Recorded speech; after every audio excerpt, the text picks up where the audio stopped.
Hello everyone. आज हम करने वाले हैं वाक्य वेद, जो कि हिंदी ग्रामर में बहुत ही ज़्यादा इम्पॉर्टेंट टॉपिक है। चाहे वो 10th क्लास हो, 9th हो या छोटी क्लास हो, चाहे सी टेट हो, यूपी टेट हो, सभी जगह इससे एक क्वेश्चन ज़रूर पूछा जाता है।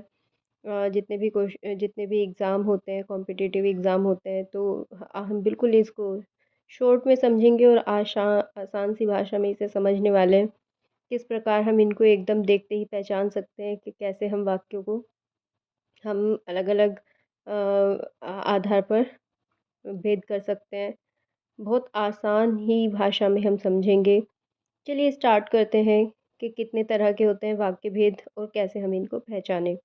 और बिल्कुल मैं शॉर्ट ट्रिक में आपको बताऊँगी कि कैसे आप वाक्य भेद को पहचानेंगे। तो वाक्य भेद कितने तरह के होते हैं, पहले ये पढ़ लेते हैं कि हमने इन्हें बाँटा है 2 तरीके से, एक तो रचना के आधार पर और दूसरा है अर्थ के आधार पर वाक्य भेद। अब रचना के आधार पर होते हैं 3 वाक्य भेद। सरल या जिसे साधारण वाक्य भी कहते हैं। सेकंड होता है मिश्र वाक्य और थर्ड होता है संयुक्त वाक्य। इसी प्रकार अर्थ के आधार पर अगर बात की जाए तो उसके आधार पर वाक्य भेद होते हैं 8 तरीके के। सबसे पहला है विधिवाचक वाक्य, सेकंड है निषेधवाचक वाक्य, थर्ड है आज्ञावाचक वाक्य, फोर्थ होता है प्रश्नवाचक वाक्य, फिफ्थ होता है विस्मय आदि बोधक वाक्य, सिक्स्थ होता है संदेहवाचक वाक्य, सेवन्थ होता है इच्छावाचक वाक्य और एट्थ होता है संकेतवाचक वाक्य। तो आपको ये तो पता चल गया कि हमने इसे दो आधार पर बांटा है, एक तो रचना के आधार पर और एक अर्थ के आधार पर। रचना के आधार पर 3 होते हैं और अर्थ के आधार पर हमने 8 वाक्यों में इसे बांटा है। तो अब स्टार्ट करते हैं रचना के आधार पर वाक्य भेद और कैसे समझेंगे हम इन्हें बिल्कुल ही आसान तरीके से। सबसे पहले आता है सरल या साधारण वाक्य भी इसे कहते हैं। तो क्या डेफिनेशन होती है इसकी? जिस वाक्य में एक क्रिया होती है और एक कर्ता होता है उसे सरल वाक्य कहते हैं। जैसे कि सिद्धार्थ दौड़ रहा है, तो बिल्कुल ही सिंपल, देखने में ऐसा सेंटेंस हमें बिल्कुल ही सिंपल लगेगा।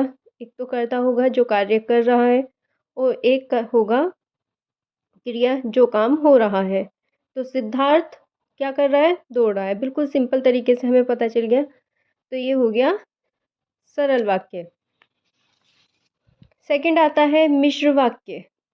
मिश्र वाक्य की क्या पहचान है? मिश्र वाक्य में एक साधारण वाक्य के अतिरिक्त उसके अधीन कोई दूसरा अंग वाक्य हो, उसे मिश्र वाक्य कहते हैं। इसे आसान सी भाषा में इस तरह समझेंगे कि कोई काम अगर हो रहा है, उसके तुरंत बाद अगर दूसरा काम हो रहा है, तो वो मिश्र वाक्य में आता है। जैसे हिमांशु वह पुस्तक पढ़ रहा है जो मैंने उसे दी थी। ठीक है ना? तो इसमें 2 सेंटेंस होंगे, एक पहला और दूसरा। ठीक है ना? दोनों एक दूसरे से रिलेटेड होंगे। थर्ड आता है संयुक्त वाक्य। संयुक्त वाक्य क्या होता है? जिस वाक्य में 2 या 2 से अधिक वाक्य योजक द्वारा जुड़े होते हैं। इनके बीच में कोई ना कोई योजक ज़रूर होगा। जैसे कि हम योजक को यूज़ कर सकते हैं और, ठीक है? उसे संयुक्त वाक्य कहते हैं। इसका एग्ज़ाम्पल देख लेते हैं। मैं खाना खाकर लेटा कि पेट में दर्द होने लगा और दर्द इतना बढ़ गया कि तुरंत डॉक्टर को बुलाना पड़ा। तो इसमें जो और शब्द आया है, और ही यहाँ पर योजक का कार्य कर रहा है। और इस प्रकार के अगर शब्द आते हैं, इन्हें हम देखते ही पहचान लेंगे कि ये संयुक्त वाक्य हैं। ठीक है ना? बिल्कुल आसान से इसकी ट्रिक ये हो गई कि इसमें और जैसे शब्द आएंगे। ठीक है? नेक्स्ट आता है जो दूसरा टाइप था, अर्थ के आधार पर वाक्य भेद। अब अर्थ के आधार पर वाक्य भेद देख लेते हैं। पहला आता है इसमें विधिवाचक वाक्य। इसे देखते हैं। जिस वाक्य में किसी बात के होने का बोध हो, जिस वाक्य में किसी भी बात को होने का बोध हो कि क्या कार्य हो रहा है। एग्जाम्पल, मैं पुस्तक पढ़ रहा हूँ। तो मैं कोई कार्य कर रहा हूँ और वो कार्य क्या है? पुस्तक पढ़ रहा हूँ। तो ये कैसा हुआ? विधिवाचक। बिल्कुल सरल वाक्य की तरह ये होता है। सेकंड आता है निषेधवाचक वाक्य। इसमें क्या होता है? जिसमें जिस वाक्य में किसी बात के न होने का बोध हो। तो मेन पहचान निषेधवाचक में यही होती है कि इसमें नहीं आता है, कि कोई कार्य नहीं कर रहे हैं, ठीक है ना। तो इसको देखते ही पहचानेंगे निषेधवाचक वाक्य का क्या एग्जाम्पल हुआ कि इसमें नहीं आएगा।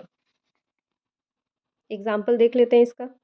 एग्जाम्पल है, मैं कल शहर में नहीं था इसलिए वह वहाँ ना जा सका, ठीक है ना। तो इसमें नहीं आ गया और नहीं आने पर हमने ने इसे एकदम से पहचान लिया। नेक्स्ट आता है आज्ञावाचक वाक्य। इसके इसका जो थर्ड टाइप है आज्ञावाचक वाक्य। जिस वाक्य से आज्ञा का, अनुरोध का या आदेश आदि का भाव प्रकट हो उसे आज्ञावाचक वाक्य कहते हैं।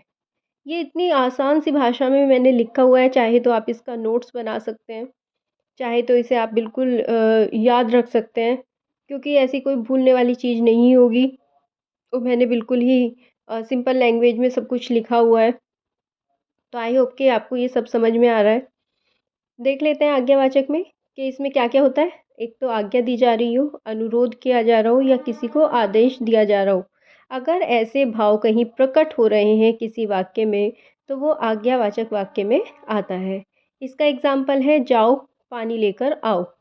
तो कैसे पता चल रहा है, इसमें हम किसी को आदेश दे रहे हैं, जाओ पानी लेकर आओ, ठीक है ना।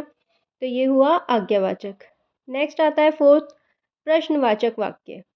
इसमें क्या होता है, जिस वाक्य में किसी प्रकार के प्रश्न किए जाने का बोध हो वहाँ प्रश्नवाचक वाक्य होता है। अब ये तो सबको पता है कि प्रश्न कैसे पूछा जाएगा, तुम कहाँ रहते हो, तुम क्या कर रहे हो, तुम क्या खा रहे हो, ठीक है ना। तो जहाँ पे प्रश्न पूछा जाएगा वहाँ पे होगा प्रश्नवाचक वाक्य। ये तो एकदम एकदम ही कोई भी देख के पहचान लेगा। फिफ्थ नंबर पे आता है विस्मय आदि बोधक वाक्य। ये भी बहुत सिंपल होता है, क्योंकि इसमें जो साइन लगा होता है, विस्मय आदि बोधक का जो चिन्ह होता है उसे देखकर ही एकदम कोई भी बच्चा पहचान लेगा कि ये विस्मय आदि बोधक वाक्य है। इसकी डेफिनेशन क्या है कि जिस वाक्य में विस्मय हो, हर्ष हो, दुख हो, घृणा हो, तिरस्कार हो, इस तरह का भाव अगर हमें नज़र आता है तो वो कहलाता है विस्मय आदि वाचक वाक्य। इसका एग्जाम्पल क्या है देख लेते हैं, जैसे वाह कितना सुंदर दृश्य है। तो वाह के बाद जो मार्क लगा हुआ है इसे ही विस्मय आदि बोधक चिन्ह कहते हैं। सिक्स्थ आता है संदेहवाचक वाक्य। संदेहवाचक जैसे कि शब्द से ही पता चल रहा है, संदेह किया जाएगा किसी चीज़ को लेकर, पूरी तरीके से श्योर नहीं होंगे हम किसी चीज़ को लेकर। डेफिनेशन देख लेते हैं एक बार, जिस वाक्य में किसी प्रकार के संदेह का भाव प्रकट हो, ठीक है ना, डाउट में अगर कोई चीज़ है तो वहाँ पे क्या वाक्य होगा, संदेहवाचक वाक्य होगा। जैसे कि एग्जाम्पल है, शायद वह कल यहाँ आए। तो हमें पता चल रहा है, पूरी तरह श्योर नहीं है हम इस चीज़ में। अभी हमने जो शायद यहाँ पे शब्द लगा दिया है इसकी वजह वजह से एक संदेह प्रकट हो गया है और यहाँ पे आ जाएगा संदेहवाचक वाक्य। नेक्स्ट आता है सेवंथ टाइप इसका, इच्छावाचक वाक्य। इसमें भी एकदम सिंपल तरीके से हमें पता है कैसे, जिसमें इच्छा व्यक्त की जा रही हो, है ना, जिससे किसी प्रकार की इच्छा या शुभ कामना का बोध हो, या इसका मेन पॉइंट क्या है, सुझाव भी इसी कोटि में आते हैं। याद रखिएगा ये बात कि अगर सुझाव वाले अगर कोई वाक्य आ गया, सुझाव दिया जा रहा है उसमें, तो वो भी इच्छावाचक के अंदर ही आता है। इसका एग्जाम्पल क्या है कि तुम अपने कार्य में सफल रहो। क्या की जा रही है, इच्छा जताई जा रही है ना, कि तुम अपने कार्य में हमेशा सफल रहो। आई होप के समझ में आ रहा है सबको। नेक्स्ट आता है संकेतवाचक वाक्य। संकेतवाचक में क्या होता है, इसमें संकेत दिया जाता है। जिस वाक्य से किसी शर्त या संकेत का बोध हो वहाँ संकेतवाचक वाक्य होता है। जैसे पानी न बरसता तो धान सूख जाता। इसमें संकेत ही तो किया जा रहा है कि अगर पानी ना बरसता, अगर बारिश ना होती तो पूरा का पूरा धान जो है सूख जाता। तो आई होप ये सारे के सारे टाइप्स आपको समझ आए हैं। बहुत ही इजी वे में समझाने की कोशिश की गई है। और आपको ये वीडियो अच्छा लगा हो तो प्लीज़ कमेंट करके ज़रूर बताइएगा कितने लोगों को ये बात समझ में आई है, कितने लोगों को ये समझ में आया है और मैं नेक्स्ट वीडियो में इससे रिलेटेड सारे क्वेश्चन करवाऊँगी। तो प्लीज़ हमारे चैनल को लाइक करें, शेयर करें और सब्सक्राइब ज़रूर करें ऐसे ही वीडियो लाने के लिए। तो मैं आपके लिए फिर से इससे रिलेटेड सारे क्वेश्चन लेके आती हूँ, ठीक है ना? मिलते हैं नेक्स्ट वीडियो में।